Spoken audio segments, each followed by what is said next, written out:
अस्सलाम वालेकुम, welcome to our channel name Urdu by Ateel. मैं हूं आपका दोस्त अतील। आज की इस वीडियो में बात करने वाले हैं संदीप नाम के बारे में। जानते हैं कि संदीप नाम का मतलब क्या होता है और संदीप नाम वाले लड़के कैसे होते हैं।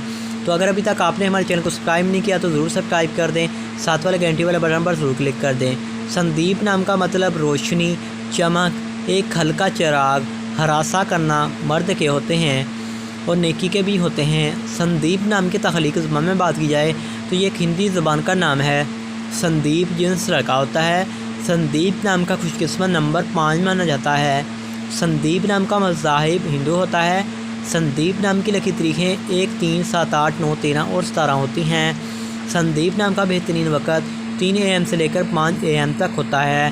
संदीप नाम के लकी दिनों में बात की जाए तो लकी दिनों में जुम्मा और हफ्ता शामिल होता है। अब बात कर लेते हैं कि संदीप नाम वाले व्यक्ति कैसे होते हैं, यानी लड़के किस तरह के होंगे।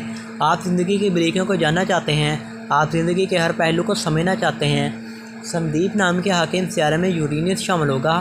और संदीप नाम की मुआफ़िदातों में बात की जाए तो मुआफ़िदातों में लोहा भी शामिल होता है। संदीप नाम के लकी रंगों में बात की जाए तो नीला, बनफशी और काला रंग शामिल होता है। संदीप नाम के मुआफ़ी पत्थर में नीलम, हकीक, दूधिया पत्थर और जामनी पत्थर शामिल होते हैं। तो उम्मीद करते हैं कि आज की इस वीडियो को